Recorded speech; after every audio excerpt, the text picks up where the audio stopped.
Olá, para quem não me conhece, eu sou a professora Manuela Sayag. Hoje a gente vai conversar um pouquinho sobre o edital de 2024, especificamente sobre como o edital de 2024 vai afetar a preparação de inglês. Vocês podem se preparar aqui, que eu vou ficar bastante indignada. Em algum momento eu vou esquecer que eu estou diante da câmera, vou falar alguma besteira que eu não deveria, mas entendam, a ideia aqui é menos assustar e mais tranquilizar vocês de que sim, é possível, apesar de o tempo exíguo, mudar essa preparação para se adequar a essas mudanças, tá? Então vamos olhar juntos, tá? Sem mais comentários, vamos olhar juntos aqui o edital. Eu vou passar aqui. Espero não me esquecer de fazer nenhum comentário, mas sempre acontece, né? Tem sempre algum ponto que a gente acaba deixando de levantar. Eu até fiz umas anotações aqui um pouco impressionistas a respeito. Bom, o edital em si, não vou ficar falando sobre os detalhes, os detalhes, mas a gente sabe que tem aqui uma primeira mudança, e essa primeira mudança, ela surge na primeira fase, né? Então, já na primeira fase, a gente tem uma mudança com a diminuição, né? A redução da quantidade de questões da prova de inglês. Então, se a gente tinha uma prova com a banca anterior, né, com a banca IADES, a gente tinha 9 questões, agora a gente passa a ter 7 questões de inglês, 7 com 4 assertivos, né, no modelo habitual. Então, cai aí o peso da prova de inglês de primeira fase. Por outro lado, por conta das características dessa nova primeira fase, vamos falar sobre isso aí, nenhum ponto pode ser desperdiçado, né? Se antes já não podia ser desperdiçado, eu acho que agora ainda menos, porque, como todo mundo sabe, houve uma mudança aí na Constituição.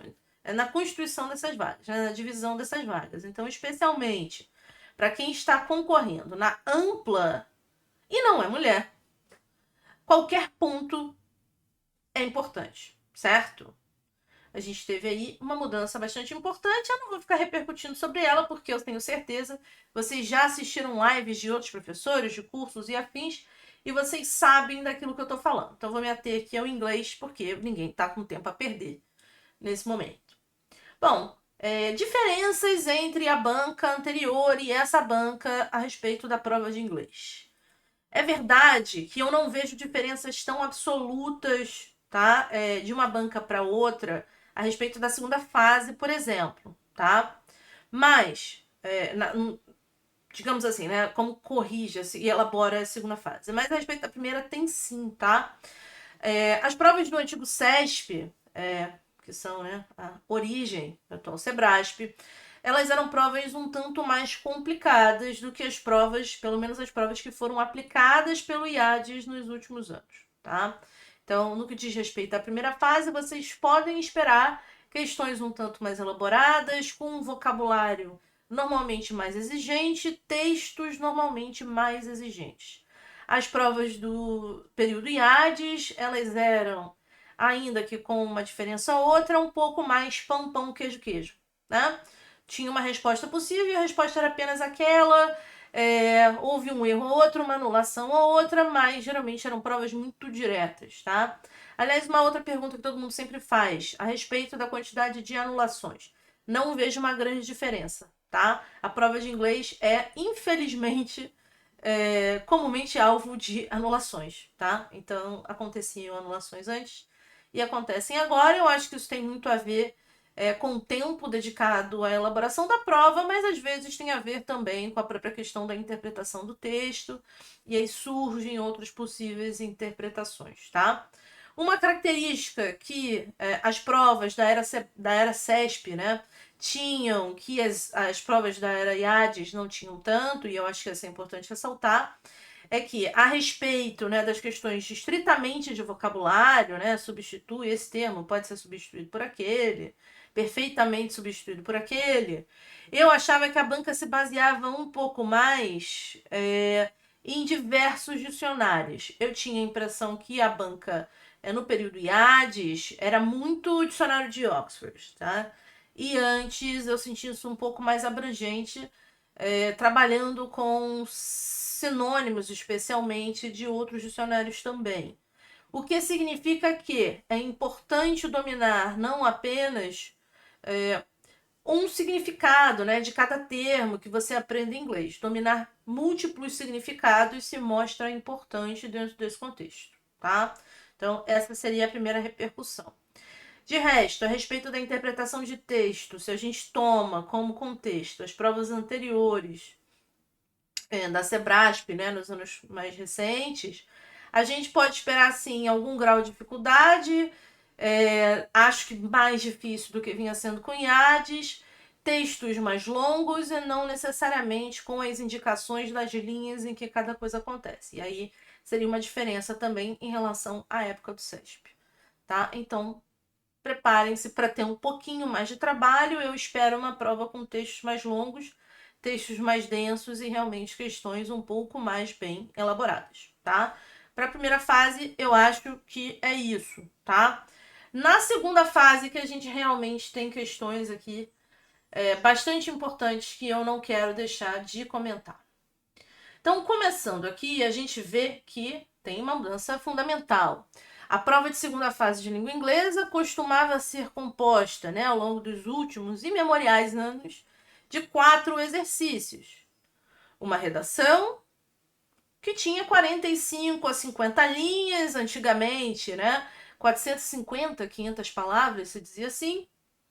Tínhamos um resumo, que em algum momento da história era realmente um resumo, depois passou a ser um colosso, de 50 linhas. Uma tradução, ou seja, um texto no inglês para passar para o português. Geralmente o texto de origem da banca tinha ali em torno de 250 palavras. E uma versão também de em torno de 250 palavras, geralmente um pouquinho mais na prova de versão. E versão significa passar do português para o inglês nesse contexto, certo?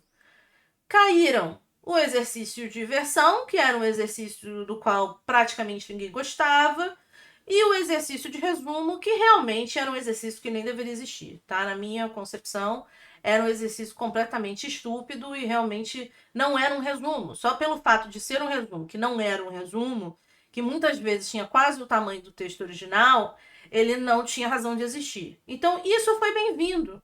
Caírem esses 2 exercícios não foi o problema.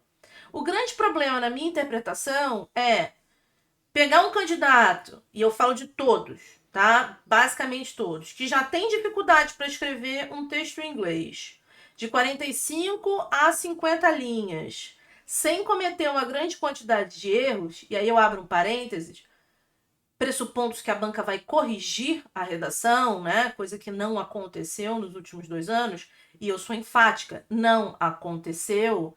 Não é tipo, aconteceu ali. Não, não aconteceu. Eu peguei dezenas de espelhos que eu abria, só de bater o olho eu via uma quantidade grande de erros que a banca tinha deixado passar. E eu não estou falando de erros mais subjetivos, o uso da linguagem, coisas assim, não. Eu estou falando de erros que eu chamo de erros duros, né? Erros de concordância, erros de uso de artigo, coisas assim, tá? Erros de ortografia. Então, pressupondo que a banca corrija, já é difícil para o candidato escrever 45 a 50 linhas. Como a prova, aliás, de 2020 e 2021 comprovou muito bem, né? Foi bastante difícil passar a terceira fase. Na época existia uma terceira fase, agora está tudo na segunda fase. Foi bastante difícil para os candidatos, bastante complexo. É claro que a correção da banca foi muito mais rígida do que deveria, mas a realidade é que as pessoas têm dificuldade e é natural que tenham. É uma língua estrangeira, é pouco tempo.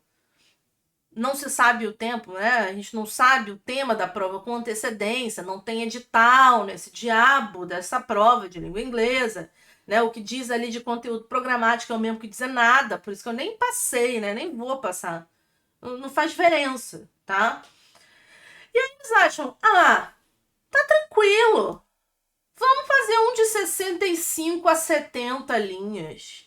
Então, uma prova que vocês costumavam ter 5 horas, passam a ter 4 horas. Nessas 4 horas, vocês precisam fazer uma tradução de um texto do inglês para o português. E eles dizem uma extensão mínima de 15 linhas e máxima de 30 linhas. Isso quer dizer o quê? Que o texto original deles vai ter cerca de 150, 300 palavras, ou que o texto de vocês deve ser isso, né? Ou se quer dizer que o texto deles pode ter 30 linhas digitadas, o que na verdade significaria aí em torno de umas 400 palavras, e vocês têm de 15 a 30 linhas para colocar no papel, a gente não tem certeza sobre isso.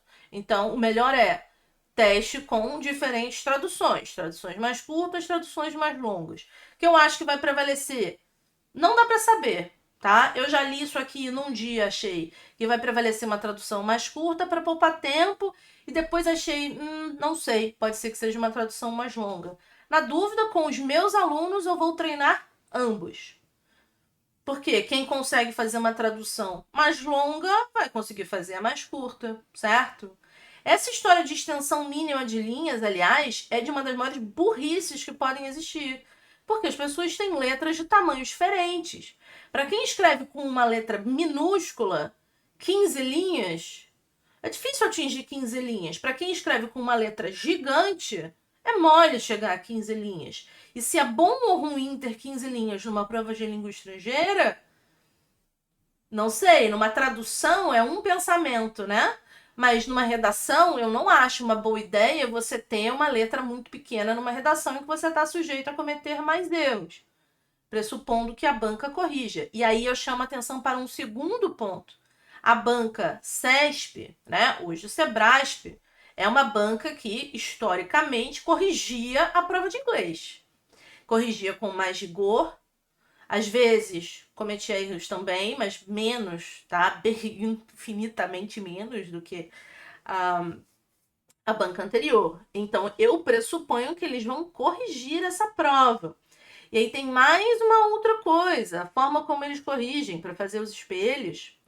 Levem em conta que eles não vão fazer como a banca IADES fazia, pelo menos não espero que eles vão fazer, porque eles não fazem isso nunca, sublinhar qual foi o erro cometido na linha. Vocês vão ter que, aspas, adivinhar qual é o erro.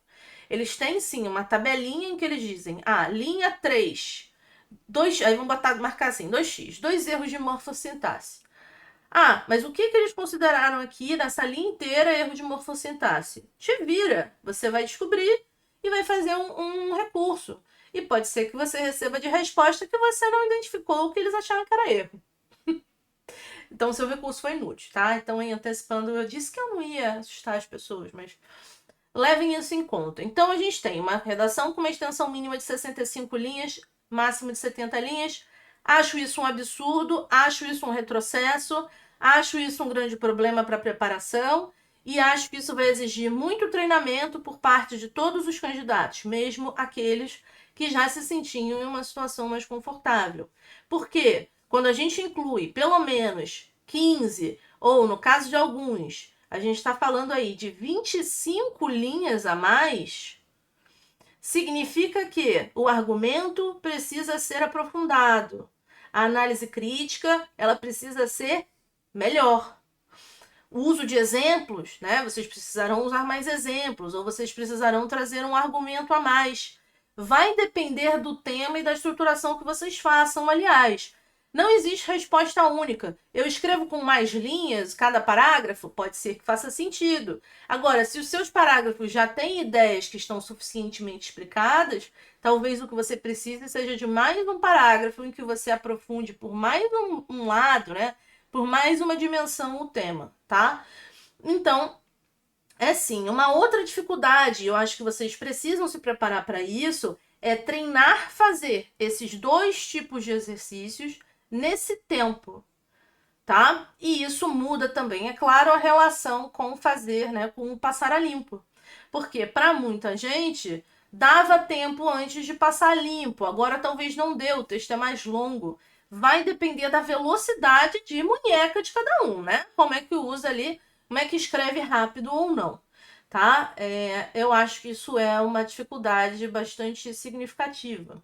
E acho que a mudança de 65 linhas para até 70 linhas traz uma dificuldade maior, especialmente para aqueles candidatos que tenham alguma questão física, né, que afete a resolução da prova. Então, desde coisas mais simples, né, tem uma tendinite até realmente ter uma deficiência física que atrapalhe nesse processo, né?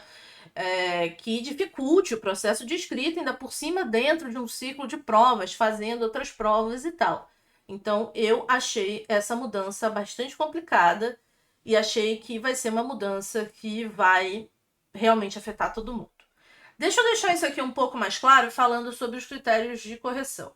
Né? Então, a gente tem aqui a banca indicando, etc. E a gente passa lá para frente para o anexo. Então, a gente sabe que as provas de língua inglesa, né? A primeira fase vai acontecer em 15 de setembro. A segunda fase vai acontecer na manhã de 13 de outubro. E, ok, conteúdo programático, eu já disse para vocês que é uma coisa absolutamente ridícula, é a mesma coisa que não dizer nada. A gente sabe que na primeira fase o foco está em compreensão de textos, itens gramaticais relevantes para a compreensão dos conteúdos semânticos. Tá? Redação em língua inglesa, expressão em nível avançado, domínio da gramática, qualidade e propriedade no emprego da linguagem, organização e desenvolvimento de ideias. Mudou nada. Tradução, fidelidade ao texto fonte, que significa que aquilo que está traduzido tem que transmitir a ideia que está no texto original da melhor forma possível. Respeito à qualidade e ao registro do texto fonte, ou seja, a gente tem que ter também uma semelhança de registro, ou seja, se o texto original ele é muito informal, a gente tem que traduzir de forma, né, semelhante. Se é um texto literário, temos que usar termos, né, do registro literário do português e temos que ter qualidade nesse processo, né? Não é qualquer coisa nem qualquer termo. Correção morfossintática, levando aqui em conta as regras do português, e lexical, mesma coisa, tá? Mas não muda grande coisa na nossa vida isso aqui não, isso é o que já acontecia. Importante é vermos os critérios de correção, vemos o que mudou aqui ou não. Então, estamos aqui na prova de português, prova escrita de língua inglesa. A avaliação das provas escritas de língua inglesa da segunda fase será feita mediante análise de cada texto elaborado pelo candidato. Bom, é o óbvio. Com o objetivo de manter a uniformidade e a padronização das avaliações, siglas e fórmulas serão utilizadas pela banca examinadora para análise dos textos e cálculo das pontuações.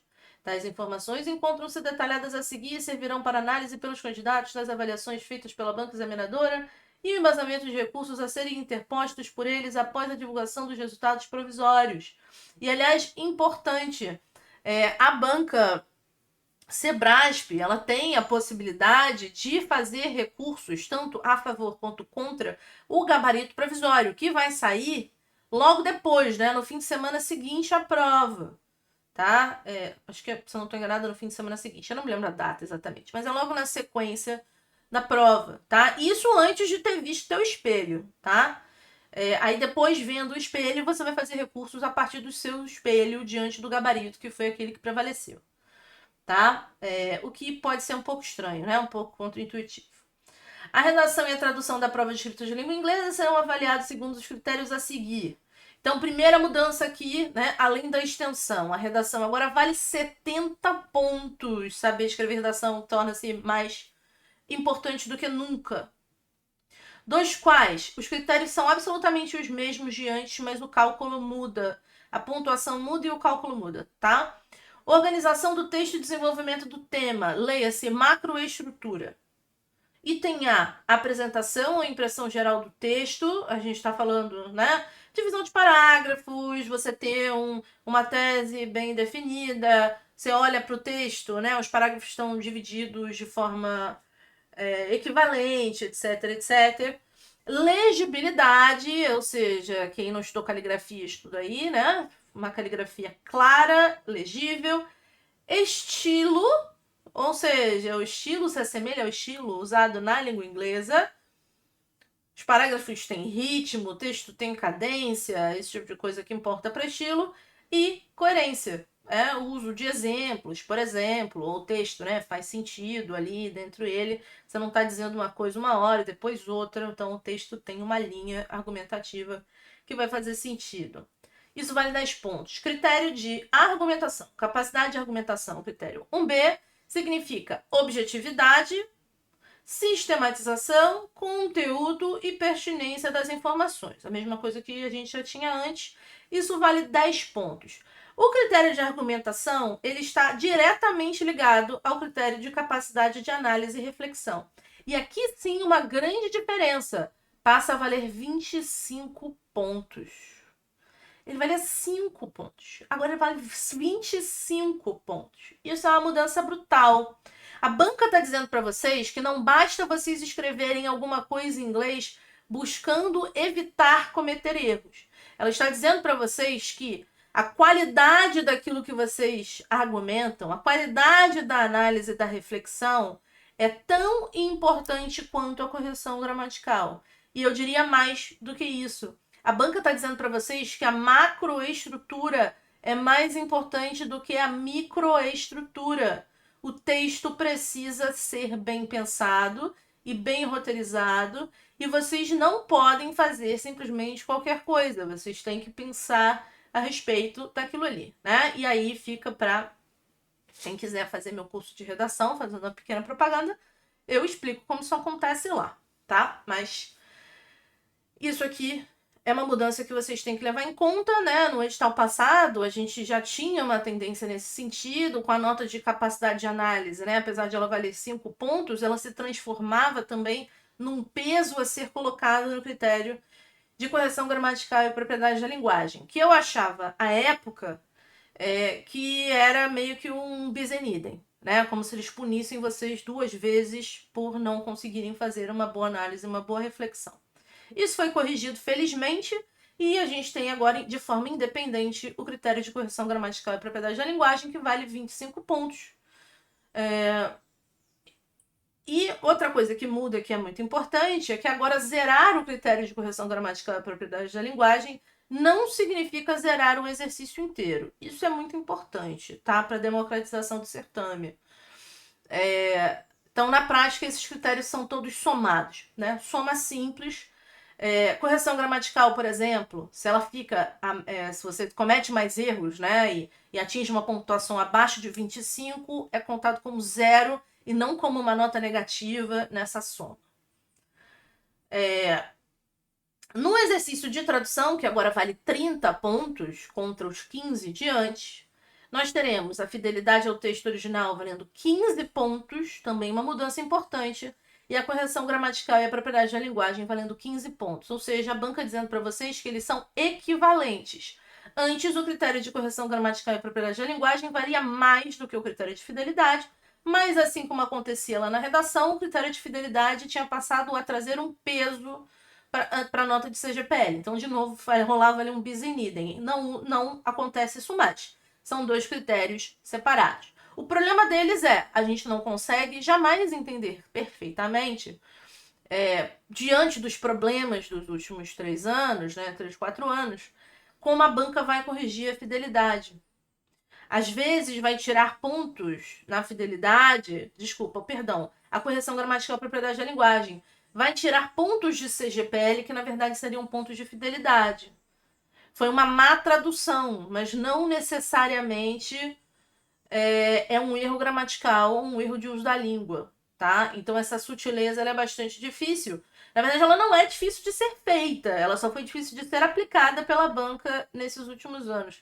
E a gente espera aí que com a mudança, né, com o retorno do Sebrasp, isso melhore, mas não é garantia, tá? Também tinha problemas na época do CESP. Bom, a banca apresenta para vocês aqui quais são as siglas de referência, tá? Para tudo aquilo que ela acabou de descrever. Então, A é apresentação textual, B, argumentação, C, análise e reflexão. CGPL, correção gramatical e propriedade da linguagem, e aí quando se diz, né, que se a nota for negativa, ela passa a ser 0, mas só naquele quesito. A penalização por erro na redação é de meio ponto, mantém, né, o que a gente tinha no último ano. O número de erros é NE, e PTL é um critério que chamou bastante atenção, o número de linhas faltantes para o mínimo. Escrevi menos do que eu deveria na redação. Eu perco um ponto por cada linha que faltar. Tem um critério lá em cima no edital, se eu for procurar, eu procuro daqui a pouco, que diz também que se vocês escreverem a mais, vão perder ponto, tá? Por que isso é importante? A nota na redação acerca de termo geral em língua inglesa será calculada por meio da seguinte fórmula. A mais B mais C mais CGPL menos PTL. Eu acho que é um problema eles não trazerem o resto das informações aqui embaixo. Elas estão lá na frente do edital, lá em cima. E que se diz que se houver fuga ao tema, pode ter 0 no exercício, tá? E que também quem escreve linhas a mais também perde pontos no exercício, tá? Então, levem isso em conta. Deveria estar tudo junto aqui, tá? Tradução do texto do inglês para o português, a gente tem FID para fidelidade ao texto original, CGPL novamente para correção gramatical e propriedade da linguagem. Mesma coisa, se CGPL for menor do que 0, a nota é 0. O quesito é 0, mas não o exercício inteiro. Cada erro perde-se meio ponto. PNE. NE é o número de erros. NL e NT. Aqui fica animado, né?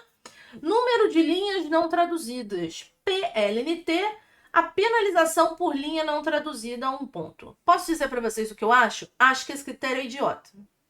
É idiota. Por quê? O que é uma linha não traduzida? Significa que quando eu pego a tradução lá, na hora da prova, uma linha digitada eu não traduzi inteira? Ou o que acontece se eu traduzir só metade? Ou o que acontece se eu traduzir uma palavra dessa linha e não traduzir o resto? Na minha cabeça, se você traduz uma palavra e não traduz o resto, você pode argumentar que você traduziu a linha. O critério do que seja linha traduzida. Eles deveriam dizer aqui, linha traduzida são X palavras. Certo? Então é mal feito. Penalização por linha não traduzida, então 1 ponto. E aí, número de linhas faltantes para o mínimo. Ou seja, você lá na hora de escrever no seu papel, mesmo que você tenha chegado ao final do texto com 15 linhas, porque você tem uma mini letra, sinto muito, vai ter que voltar a aumentar a tua letra, porque senão você vai perder meio ponto por cada linha que faltar para o mínimo. Que é outro critério idiota. São 2 critérios imbecis. Por preguiça de contar as palavras, eles estabelecem critérios idiotas como esses. Mas qual é a origem dessa brincadeira? Né? Pensando aqui pelo outro lado, advogado do diabo. Evitar aquela galera que, na estratégia ou esperteza, como vocês queiram chamar, as opiniões divergem. Percebia que uma tradução era muito difícil ou que não ia dar tempo e deixava de traduzir uma parte. E a banca, na época, não tinha instrumentos para apenar diante disso. Então, essas pessoas tiveram vantagem em relação àquelas que fizeram o exercício inteiro. Eu acho que, uma vez que você tem as regras e as regras não estão bem estabelecidas, tem espaço para que isso aconteça. Então, eles tentaram diminuir o espaço, mas não pensaram muito bem como fazer isso. Então, não foi a coisa mais inteligente que eu já vi na minha vida, não, tá? Deixa eu voltar, então, ao critério que eu tinha falado para vocês, só para mostrar a coisa da fuga ao tema. Olha lá. Aqui na prova de português e aqui na prova de inglês, ó. Nos casos de fuga ao tema, de não haver texto ou existência de marca identificadora, qualquer sublinhadinho fora do lugar, uma margem que passa do espaço, tá? O candidato receberá nota igual a 0 na redação ou na tradução, tá? Pode acontecer na tradução.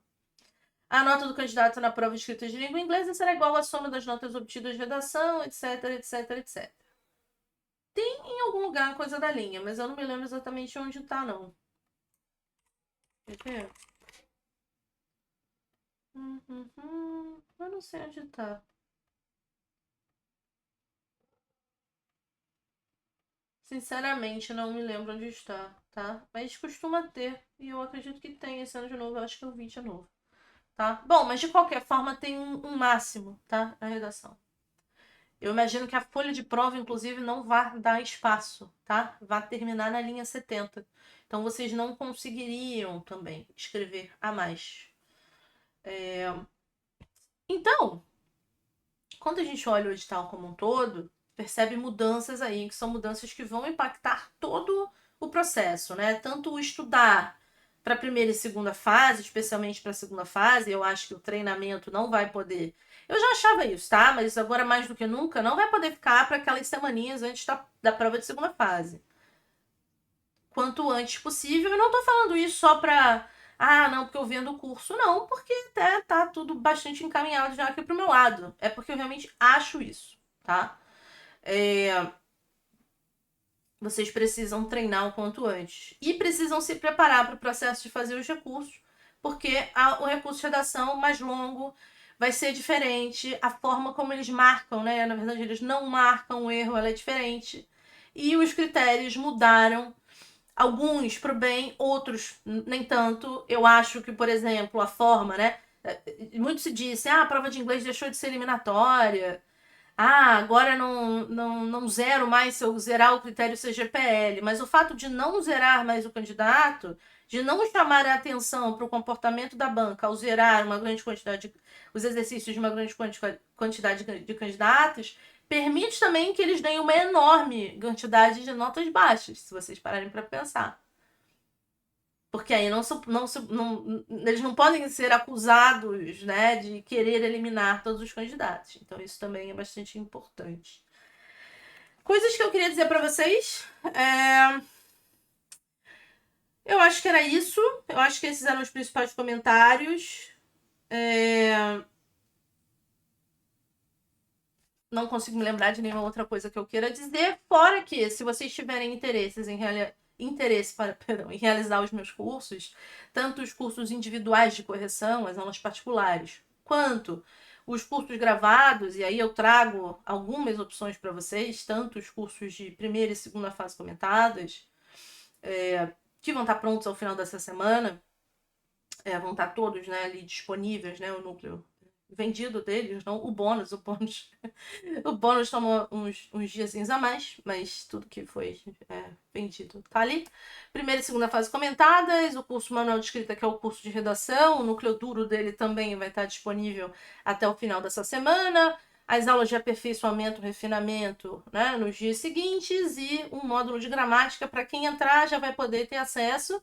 E depois eu vou regravar esse módulo de gramática para adequar esse momento atual. Eu estou atualizando o curso, então, de escrita ao vivo, justamente, para captar, né, essas diferenças que a prova trouxe. Tem esses cursos e, além disso, o curso de objetivas. É um curso bastante enxuto, mas acho que bastante legal para quem tiver dificuldade na primeira fase de língua inglesa. E um curso que é um curso que eu nunca fiz antes e que eu acho que vai ser uma mudança bastante importante, que vai valer para quem faz aula comigo, mas também para quem faz aulas com outros professores. Eu vou percorrer ao longo de 8 aulas, 8 temas que eu acho que são cotados para a prova, fazendo justamente uma discussão sobre a argumentação, trazendo elementos para vocês trazerem. Trazendo elementos para vocês trazerem é péssimo, mas trazendo elementos para vocês fazerem uma análise crítica mais profunda, conseguirem refletir sobre esses temas de forma mais profunda em língua inglesa, e também as listas de vocabulário para ajudarem nesse processo. Tá? Isso tudo vai estar disponível em plataforma, já vai estar disponível para compra nessa semana, né? Hoje, 15/7/2024. Já coloco como hoje. E é isso, tá? Então, se vocês tiverem interesse, vocês podem falar comigo. Tem aqui meu e-mail, né? prof.manuela.cacd@gmail.com. Agora me dei conta que eu esqueci de atualizar o Instagram. Meu Instagram agora é prof.manuela.cacd. E é isso, tá? Então, tendo dúvidas, falem comigo. Podem me mandar também mensagem pelo WhatsApp. 21 98865 4606, horário comercial, e eu vou ter o prazer de responder, tá bom? É isso, gente. Boa sorte na prova, tanto de primeira fase quanto de segunda fase. Eu espero que dê tudo certo, tá bom? É isso, e até a próxima.